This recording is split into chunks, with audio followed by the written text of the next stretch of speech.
Paying more to keep his coffee machine running is the last thing Ben Arbin needs. But from July, electricity bills for households and small businesses are set to go up again. Having to work 7 days a week to try to keep wage costs down and everything to cover up the difference, that paying more for power and everything. The business owner says he'll need to pass on the extra costs to customers. It was only just recently that I put the prices up of everything on the menu, but of course with the cost of all of the products and everything that we use has gone up. Well, the difference that made has just been wiped out. The Australian Energy Regulator is proposing to raise default electricity prices by almost 22% for households and 25% for small businesses in South Australia. Customers in southeast Queensland can expect hikes of almost 20%, while residents and firms in New South Wales will see bill increases between 14% and 22%. And in Victoria, the Essential Services Commission says customers should brace for 30 to 31% rises. We've seen significant volatility in our wholesale markets over the last 2 years. So we've had very high coal and gas prices, partly due by the war in Ukraine and recovery from the COVID pandemic.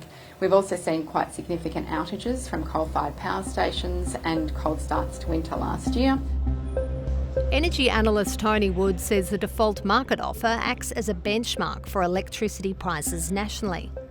It works a little bit like the Reserve Bank interest rate. When it moves, it tends to be adopted by all the retailers. And of course, if you are on a market offer, your retailer will almost certainly move your price as well.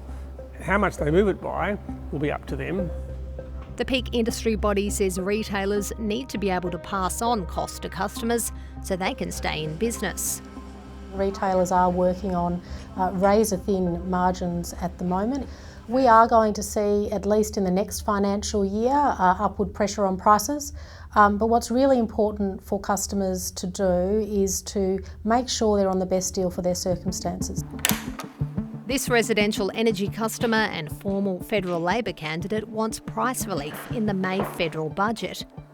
There will be additional pressure on cost of living, and it is going to, we've got to sort of start looking at tightening budgets even more. The Energy Minister says help is on the way. Direct relief is exactly what will be in the budget in relation to the energy price relief that the Treasurer is working through with his state and territory colleagues.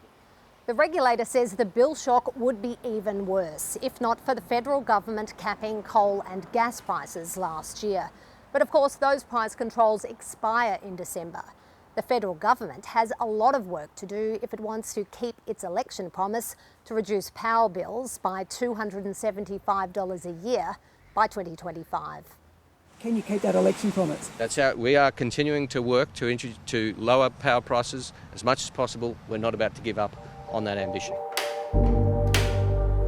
In the meantime, Emmanuel Selvaraj is doing whatever he can to reduce his family's energy use. When we're trying to all sit in the same room and watching TV as against separate rooms, turning lights off when we're leaving and little things like that.